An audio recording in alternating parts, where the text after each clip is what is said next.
The galaxy feared her voice, but when I found her, she was crawling through fire alone. The corridor shook beneath Ethan Walker's boots as another explosion rolled through the royal cruiser.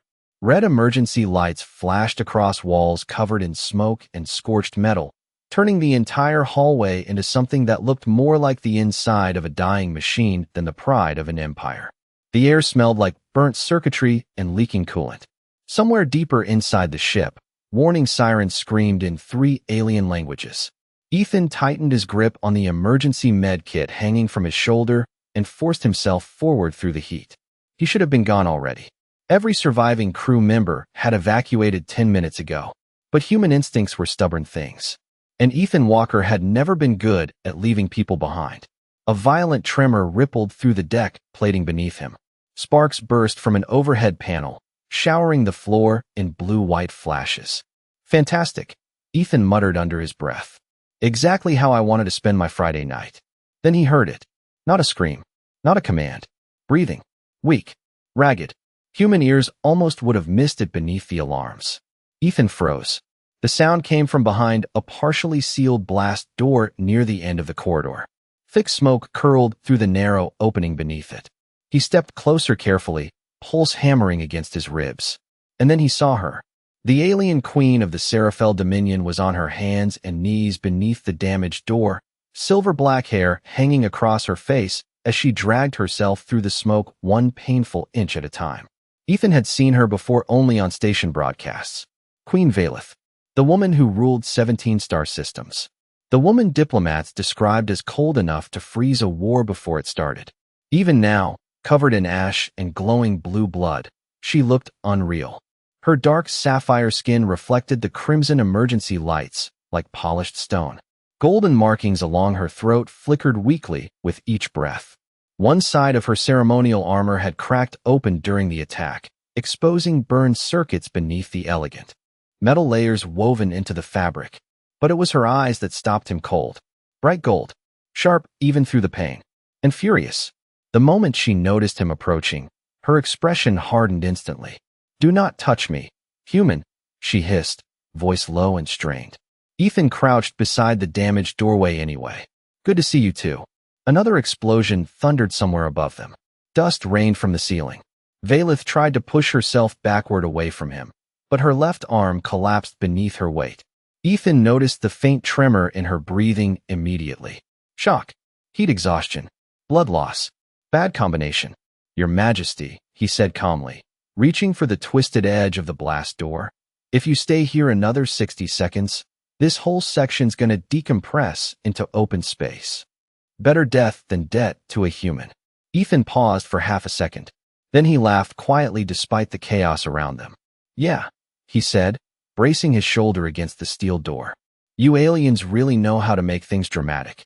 Muscles burning, he forced the damaged metal upward just enough for her to crawl free. The queen stared at him in disbelief, smoke drifting between them in slow waves as the dying cruiser groaned around them like a wounded beast. Ethan extended his hand toward her. For a moment, she looked at it as if the gesture itself offended her. Then another violent tremor shook the corridor hard enough to nearly throw them both off balance. Somewhere nearby, the hull began to split with a deep metallic scream. And finally, slowly, the most feared queen in the galaxy placed her trembling hand into the hand of a human medic nobody would remember. Queen Valeth's hand felt colder than the steel beneath them. Ethan tightened his grip as another warning siren echoed through the collapsing cruiser, low and mechanical like the groan of some dying animal buried inside the walls. The floor trembled hard enough to rattle loose fragments of glass across the corridor. Somewhere behind them, an automated voice repeated evacuation orders in clipped alien tones. Nobody answered anymore. Most of the crew was already gone. Ethan pulled the queen toward him carefully as she stumbled free from beneath the damaged blast door. Up close, she looked worse than he expected. One side of her breathing armor flickered weakly with failing blue lights, and faint cracks spread across the polished black surface wrapped around her ribs. Heat shimmered from the damaged plating. Her species might have looked elegant on diplomatic broadcasts, but underneath all that royal ceremony, they were still flesh and blood, fragile in all the same ways humans were. Valeth straightened slowly, trying to recover some measure of dignity despite the smoke curling around her. Even injured, she carried herself like gravity bent around her existence. "Release me," she said sharply. Ethan glanced at the blood staining her left hand. "Sure," he replied. "Right after you stop trying to pass out." Her glowing gold eyes narrowed. "You presume much for a medic." "Former medic," Ethan corrected while checking the emergency scanner attached to his wrist. The readings were ugly. Internal temperature instability, oxygen contamination, severe circulatory disruption. He had treated enough battlefield survivors to know what those numbers meant. Valeth noticed the concern crossing his face. "I will survive." Ethan looked down the corridor where flames danced across broken wiring. "Maybe, but not if we stay on this ship." Another violent tremor rolled through the cruiser. The overhead lights died completely for half a second before emergency power kicked back in. Red illumination flooded the corridor again. In that crimson glow, the Queen almost looked unreal, like some ancient statue carved from sapphire and gold. Ethan slipped her arm carefully over his shoulder. Instantly, her posture stiffened. "I said do not touch me, human. And I said this section is about 30 seconds away from becoming vacuum debris." He adjusted her weight slightly. "You can file a complaint later." For the first time since he found her, Valeth looked genuinely confused. Not angry, confused, as if she could not understand why he was still helping her. Ethan ignored the look and started moving down the corridor toward the auxiliary escape base. Smoke drifted low along the floor, carrying the bitter smell of melted insulation and overheated engines. Every few feet, the ship groaned beneath them. Ethan could feel the vibrations through the soles of his boots. "Your soldiers left you behind," he said quietly while guiding her around fallen debris. Valeth's expression darkened immediately. "They followed protocol, right?" Ethan coughed against the smoke. "That what they call abandoning the Queen these days?" She said nothing after that, but he noticed her jaw tighten slightly. Ahead, a ruptured ceiling pipe sprayed freezing coolant vapor into the hallway, filling the air with pale mist. Ethan squinted through it until he spotted the glowing blue sign for Escape Sector C. Relief hit him hard enough to make his knees weak. Then the ship lurched violently sideways. Valeth lost balance instantly. Ethan caught her before she hit the floor, wrapping one arm around her shoulders while slamming his other hand against the wall for support. For one suspended second, they stood there locked together in the flickering red light while alarms screamed around them. Her eyes lifted toward his.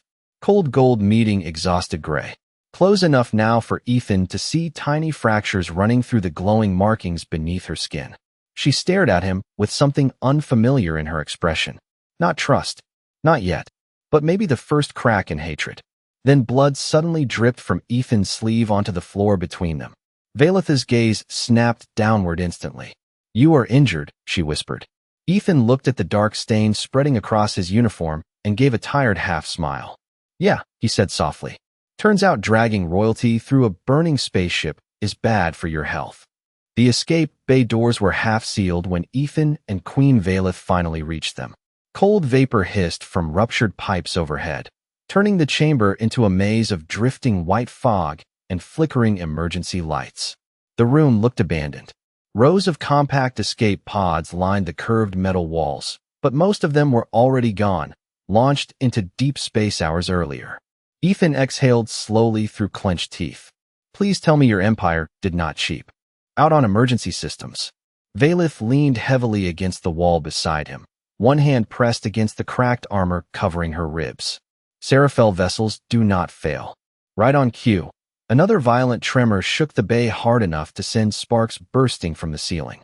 Ethan gave her a dry look. "Your ship is literally on fire."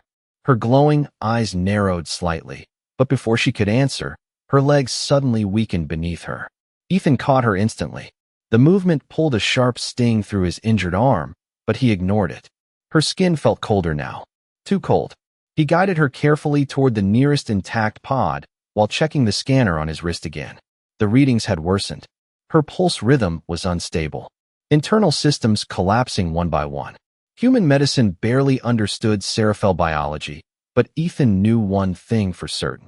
She was running out of time. The pod door slid open with a hydraulic hiss. Inside, dim blue emergency lights illuminated two narrow crash seats surrounded by dormant control panels. The air smelled stale, metallic, recycled too many times. Ethan helped Valeth sit down carefully. The queen's breathing had become shallow, uneven. Her golden markings flickered weakly beneath her skin like failing electricity. "Look at me," Ethan said quietly, kneeling beside her. "How long have you felt the temperature drop?" Valeth hesitated. "Since the attack began. And you did not think to mention that." "I did not require assistance." Ethan stared at her for half a second before shaking his head with exhausted disbelief.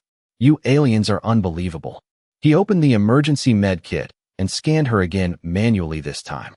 A warning symbol flashed immediately across the display. Severe oxygen transport failure. Blood destabilization. Ethan's stomach tightened. He had seen similar reactions before during joint military operations with non-human species. Certain atmospheres, toxins, or injuries could trigger catastrophic immune collapse. But what scared him most was the compatibility warning blinking across the screen. Seraphyl blood chemistry required a stabilizing catalyst after major trauma. Without it, organ shutdown became irreversible within the hour.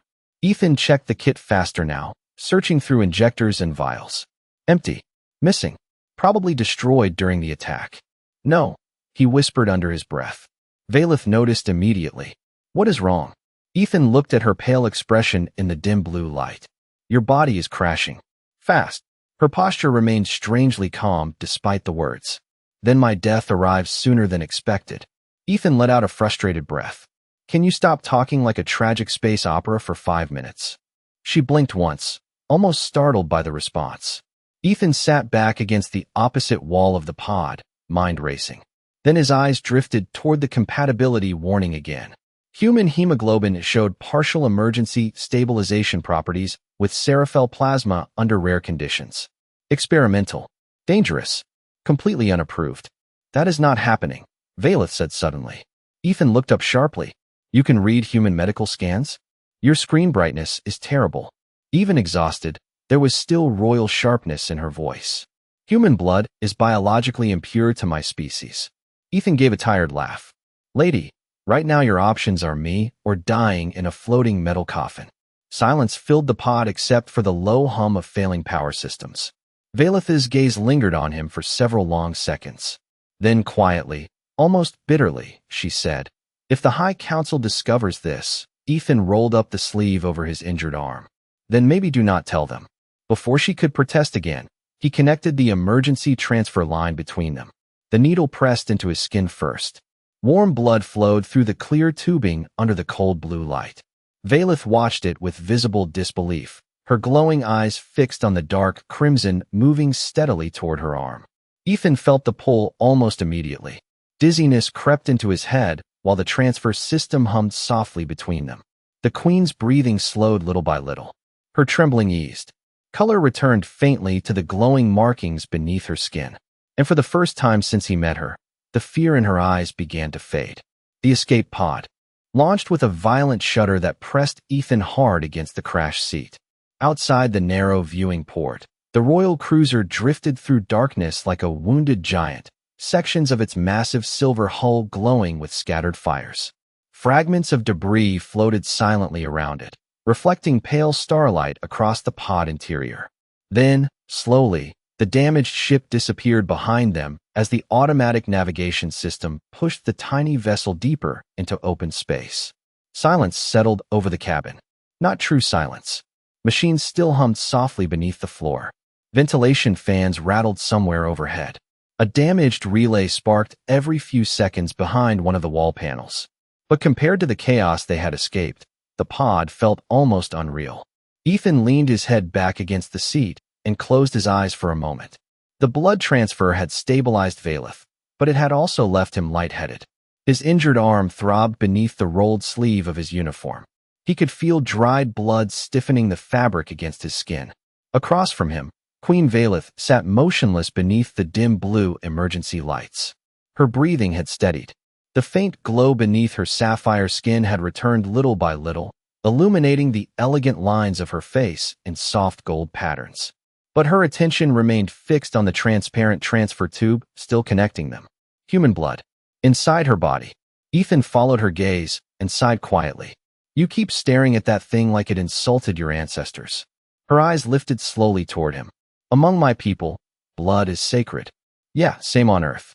No, she said softly. You do not understand. Her voice had changed. Less sharp now. Quieter. Exhaustion had stripped away some of the icy control she carried like armor. Ethan studied her for a second before disconnecting the transfer line carefully. Then explain it to me. Valeth looked away toward the stars outside the pod window. Seraphel bloodlines define status, memory, inheritance. Purity is everything. Ethan let out a tired breath through his nose. That sounds exhausting. For the first time since they met, something almost resembling amusement flickered briefly across her expression. Tiny, barely there, but real. The pod suddenly shook as one of the exterior stabilizers adjusted course. A warning indicator flashed overhead. Cabin temperature decreasing. Ethan glanced toward the environmental display and frowned. Of course. Valeth followed his gaze. What now? The thermal regulator is damaged. He tapped the screen twice. We have maybe 2 hours before this pod turns into a flying freezer. The Queen remained calm, but Ethan noticed the subtle tension returning to her posture. Seraphel physiology tolerated heat better than cold. Prolonged exposure would weaken her again. Ethan rubbed both hands over his face, thinking. Then, without a word, he unfastened the heavy brown flight jacket hanging loosely over his shoulders. The inside lining was worn from years of use, stained faintly with engine grease and old repairs. It still smelled like smoke, metal, and recycled station air. Human things. Ordinary things. He stepped closer and draped it gently around her shoulders. Valeth looked genuinely startled this time. What are you doing? Trying not to freeze to death. You require it more than I do. Ethan lowered himself slowly onto the opposite seat again, exhaustion creeping into every muscle. I grew up in Minnesota, he muttered. -20 winters build character. She stared down at the jacket wrapped around her royal armor. Her long silver-black fingers brushed carefully across the rough fabric as though she had never touched something so simple before. The oversized sleeves nearly swallowed her hands. Ethan noticed the strange contrast immediately. An alien queen wearing the old work jacket of a human medic nobody important would ever remember. Somehow the image hit harder than the explosions, or the blood, or the collapsing ship. Valeth slowly lifted the collar closer, breathing in the scent trapped within the fabric. Smoke, leather, iron, earth. Her glowing eyes softened in confusion. It is warm, she whispered quietly. Ethan looked out toward the endless stars drifting beyond the glass. Yeah, he said. That is usually the point of jackets. But even through his exhaustion, he noticed something had changed inside the tiny escape pod. The hatred in her voice was gone. The stars outside the escape pod drifted slowly across the viewing glass, like silent rivers of light. Ethan had stopped checking the navigation screen 20 minutes ago. The autopilot was functioning, barely, and there was nothing else he could do about it. The tiny vessel floated alone in deep space now, carrying a wounded queen and a human medic through a darkness so vast it made entire wars feel meaningless. Inside the pod, the temperature kept dropping degree by degree. Thin frost had started forming along the corners of the window panels, spreading in delicate white patterns beneath the dim emergency lights. Ethan sat slumped against the wall beside the control console, one hand pressed against his injured arm, while fatigue settled deeper into his bones. Blood loss always came with the same strange feeling. First heat, then heaviness, then cold. Across from him, Valeth remained wrapped in his oversized brown jacket. The dark leather looked absurd over royal Seraphel armor, the sleeves hanging past her hands while the worn collar framed the elegant shape of her glowing throat markings. But she had not removed it. Not once. Her eyes drifted slowly across the inside of the pod, studying everything with quiet attention. The scratched metal walls, the emergency oxygen filters humming overhead, the faded stitching near Ethan's jacket pocket where he had repaired it years ago by hand. Human things. Imperfect things. You repaired this yourself, she said suddenly, brushing one finger lightly across the stitching. Ethan opened one eye. The jacket. Yes. Could not afford a new one. Valeth looked at him carefully. You speak of that without shame. Ethan gave a tired shrug. Back on Earth, half the planet survives by fixing old junk. A faint crease appeared between her glowing eyes, almost thoughtful. Among my people, visible repairs are considered dishonorable. Ethan let out a quiet laugh. Well, on Earth if something still works, we usually keep it. Silence settled between them again, soft and strange. Somewhere behind the walls, the pod's damaged engine clicked rhythmically while tiny vibrations hummed through the floor beneath their feet. Ethan could hear Valith's breathing now whenever the cabin went quiet enough. Slow, controlled, stronger than before. His blood had worked. The realization still felt surreal. He glanced toward her and noticed she was staring at him again. Not with suspicion this time. Curiosity. What? He asked. Valith tilted her head slightly. Your species confuses me. You and everybody else.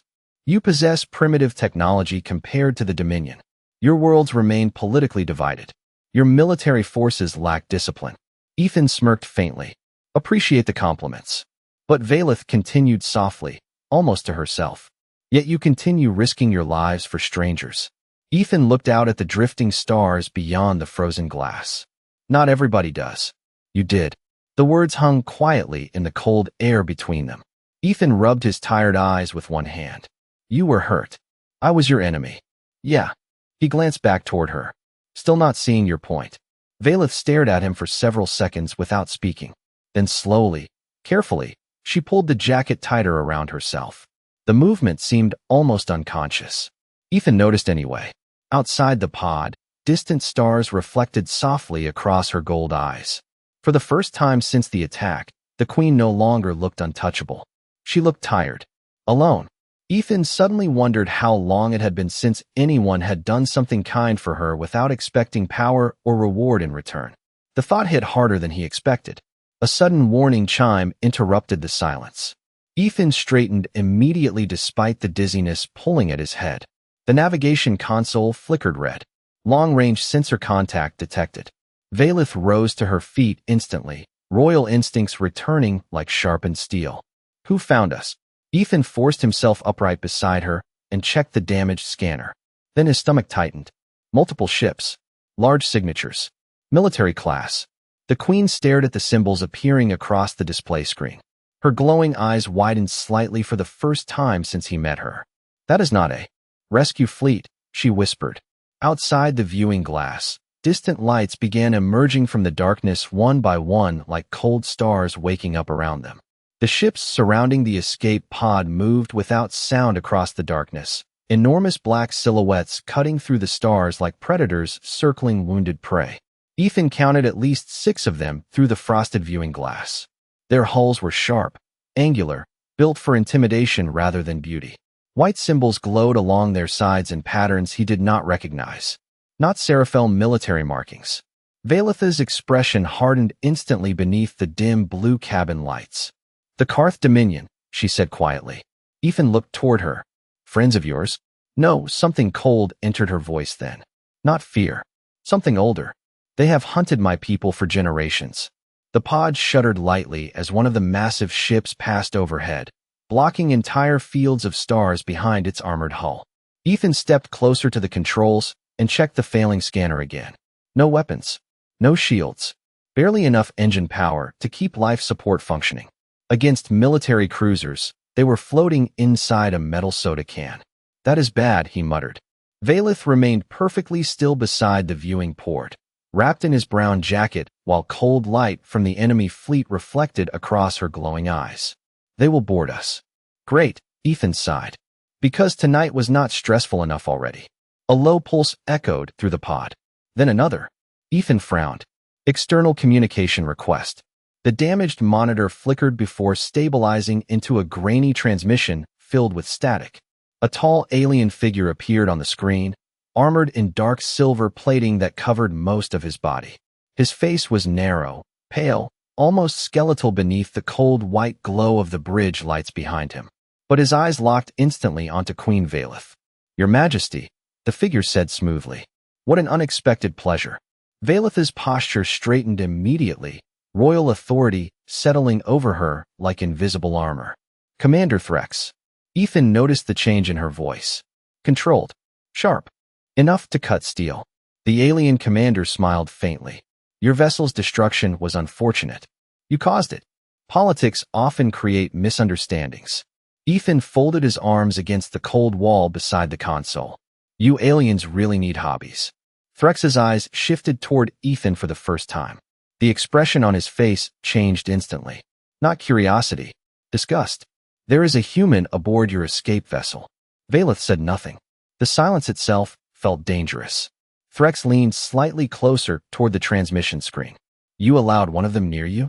Ethan opened his mouth to respond, but Valeth spoke first. He saved my life. The commander stared at her for several seconds as though the words themselves violated reality. That creature is beneath your notice. Ethan let out a tired laugh under his breath. Yeah, I am standing right here, Skeletor. Threx ignored him completely. Your Majesty, permit my forces to retrieve you immediately. The human will be disposed of. The cabin suddenly felt smaller. Colder. Ethan watched Valeth carefully, waiting for her answer. After all, she was still an alien queen. A ruler. Maybe once they found safety, human kindness stopped mattering. Maybe blood debts only lasted until survival was guaranteed. Valeth slowly tightened her fingers around the sleeve of Ethan's jacket. No, she said calmly. Threx blinked once. Your Majesty? The human remains under my protection. Silence spread across the transmission channel. Ethan looked toward her in surprise. Valeth did not glance at him. Her eyes stayed fixed on the commander with absolute stillness. You would shield a human? Threx asked carefully. I would advise you not to question me again. The commander's expression darkened almost imperceptibly. Ethan noticed immediately. So did Valeth. Political tension moved beneath the conversation now, like cracks spreading through ice. Threx bowed his head slightly. Of course, Your Majesty. But something in his voice no longer sounded obedient. The transmission ended abruptly. The pod fell silent again except for the low hum of damaged systems. Ethan exhaled slowly. Okay, he said after several seconds. I am starting to think your galaxy has worse trust issues than Earth. Valeth remained motionless beside the viewing glass. Outside, the Karth warships continued surrounding the tiny pod like wolves in deep space. Then quietly, almost too softly to hear, the Queen spoke. You do not understand. Ethan glanced toward her. Valeth's glowing eyes reflected the distant warships beyond the frozen glass. If the High Council learns human blood flows within me now, she whispered, they will not see me as their queen anymore. The docking clamps locked onto the escape pod with a heavy metallic thud that vibrated through the floor beneath Ethan's boots. Outside the viewing glass, the massive Karth warship stretched endlessly across the darkness, its black armored hull swallowing entire fields of stars. White lights glowed along the docking bay ahead like cold eyes waiting in the dark. Ethan stared at them and quietly muttered, I have officially had better travel experiences. Queen Valeth remained standing beside the pod door, still wrapped in his brown jacket. The leather looked worn and painfully human against the polished elegance of her damaged royal armor. Yet she held the fabric close around herself as if she had forgotten she was wearing it at all. The docking sequence alarm echoed once through the cabin. Then silence followed. Deep. Mechanical. Heavy. Ethan noticed the Queen's posture shift slightly. Not fear. Readiness. Royal training settling back into place. When the door opens, she said quietly, remain behind me. Ethan leaned against the wall with folded arms. Pretty sure they want me specifically dead. That is why you remain behind me. Before he could answer, the pod door hissed open. Freezing air rolled inside, immediately carrying the sterile scent of polished metal and engine coolant. Beyond the threshold, a line of armored Karth soldiers waited motionless beneath bright white hangar lights. Their armor was smooth and silver gray, featureless except for narrow, glowing visors across their helmets. Behind them stood Commander Threx. Tall, pale, expressionless. The entire docking bay felt unnaturally silent. No shouting, no chaos. Just the distant hum of massive ship engines vibrating through steel walls somewhere far below. Valeth stepped forward first. Ethan followed carefully several feet behind her. The moment Threx saw the jacket wrapped around her shoulders, something changed in his expression. Only for a second, but Ethan caught it. Shock. Real shock. The commander lowered himself into a formal bow. Your Majesty.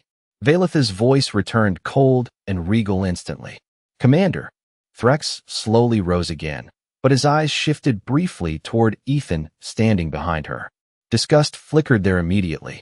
The human will come with us for examination. Ethan gave a tired laugh. That sentence somehow sounds worse every time aliens say it.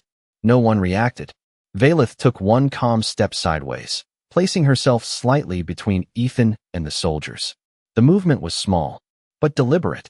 Every armored figure in the bay noticed it instantly. "The human remains under my protection," she said. Threx's pale eyes narrowed almost invisibly.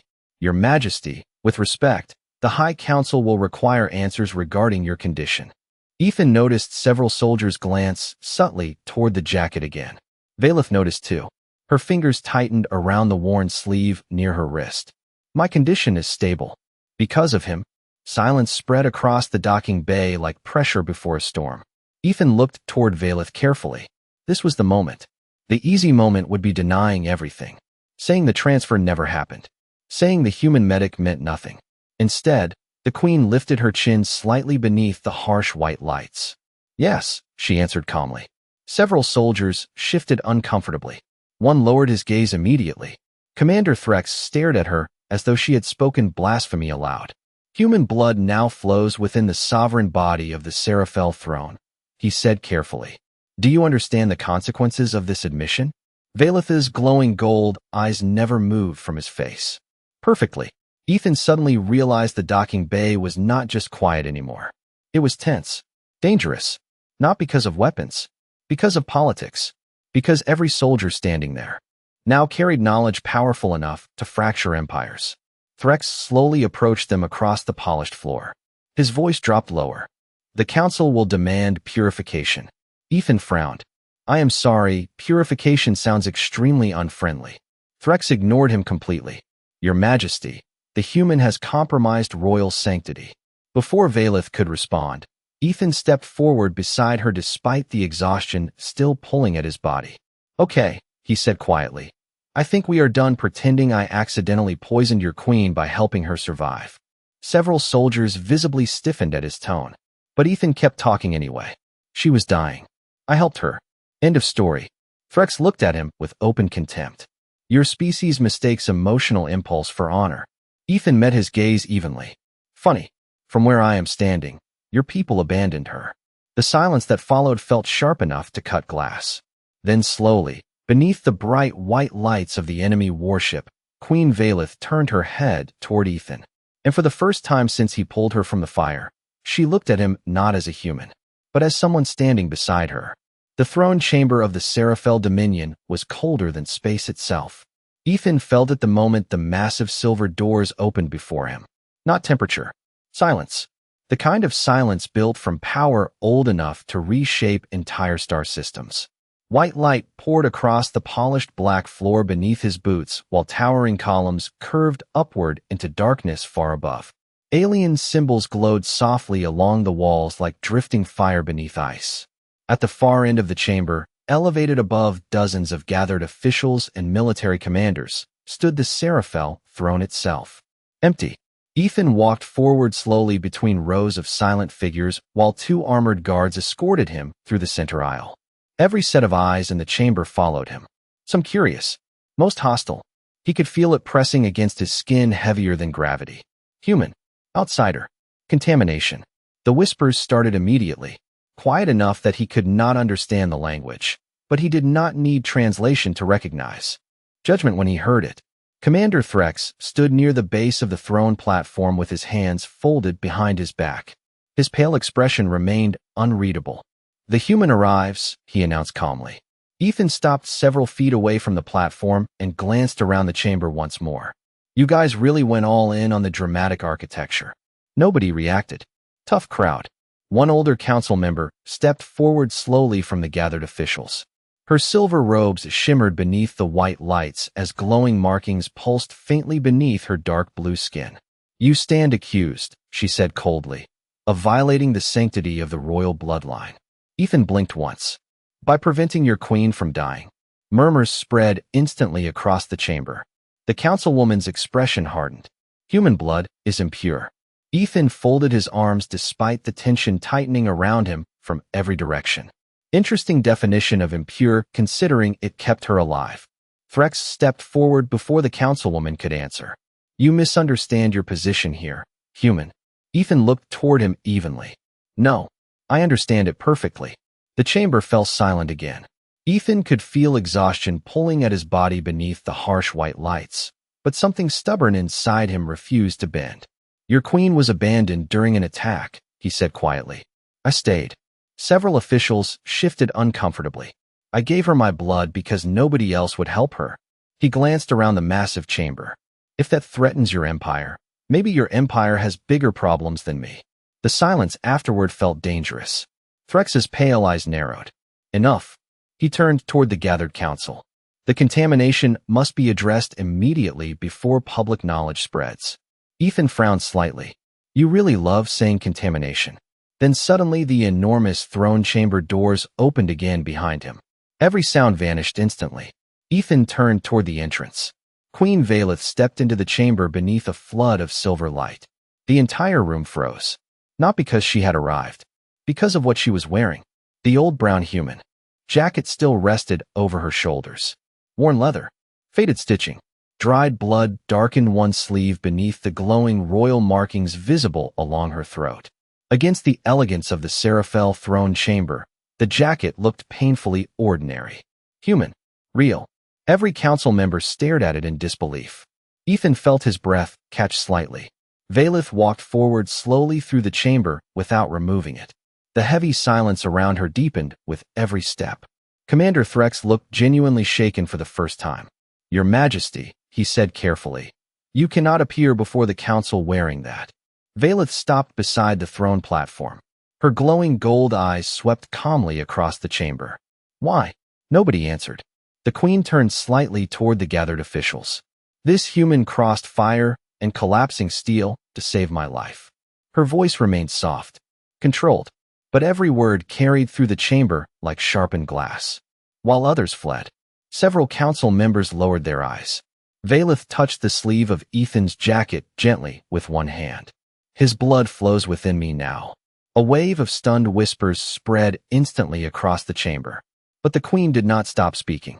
And if the Seraphel throne considers compassion weakness, she slowly turned toward Ethan then, her glowing eyes steady beneath the white throne lights. Then perhaps humanity understands strength better than we do. No one in the throne chamber moved after Queen Valeth finished speaking. The silence felt endless beneath the towering silver arches above them, heavy enough that Ethan could hear the low mechanical hum buried deep within the palace walls. Hundreds of glowing symbols drifted faintly across the polished black floor beneath the throne platform like reflections on dark water. Yet nobody spoke. Nobody even breathed too loudly.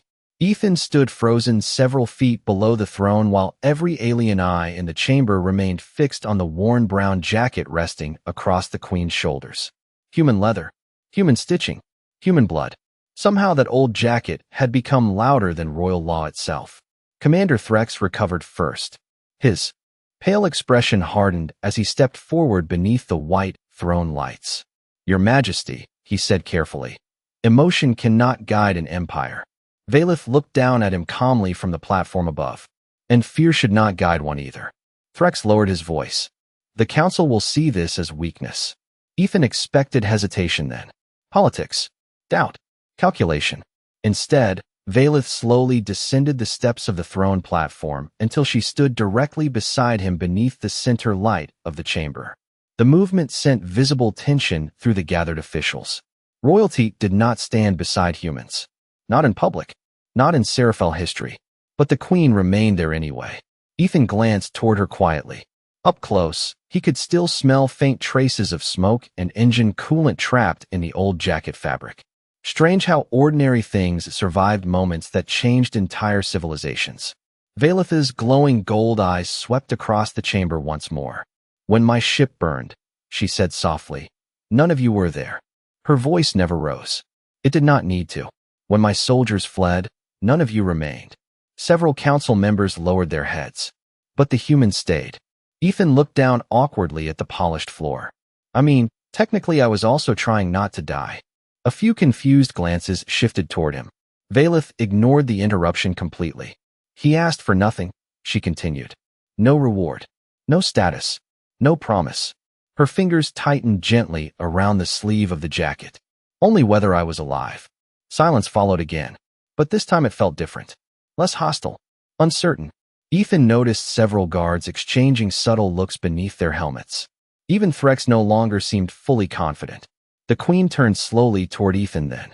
The bright white throne lights reflected softly across her sapphire skin and silver-black hair, while the oversized human jacket rested around her like armor built from another world entirely. "Ethan Walker," she said quietly. Hearing his full name echo through the throne chamber sent an uncomfortable chill down his spine. "You gave your blood to save someone your people were taught to fear." Ethan rubbed the back of his neck awkwardly. "Yeah, well, humans are complicated." For the first time since entering the chamber, faint amusement touched Valith's expression again. Small, warm, real. Then, before anyone understood what she intended, the queen placed one hand lightly against the center of her chest and lowered her head toward him. The entire chamber froze. Ethan's eyes widened immediately. Around them, shocked whispers exploded through the gathered officials. Even Commander Threx looked stunned now. Ethan leaned closer slightly. "Okay," he muttered under his breath. "I feel like this is a really important cultural thing happening right now." Valith lifted her gaze toward him again. "Among my people," she said softly enough that only he could hear, "we bow only to those we trust with our life." Ethan forgot how to answer for a moment. The throne chamber, the politics, the warships outside the palace walls suddenly felt far away compared to the quiet honesty in her voice. Then slowly, beneath the white lights of the Seraphel throne, Valith straightened once more and faced her council. "This human saved your queen," she declared, "and the Seraphel Dominion will remember it." No one challenged her. Not anymore. Ethan stood beside her in stunned silence, while the great chamber remained still around them.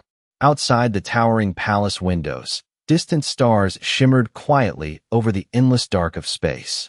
And for the first time in her immortal life, Queen Valith no longer looked at humanity with fear or superiority, only understanding. The old jacket still rested around her shoulders, carrying the faint smell of smoke, iron, and earth. And somehow, against all logic in the galaxy, it felt like home.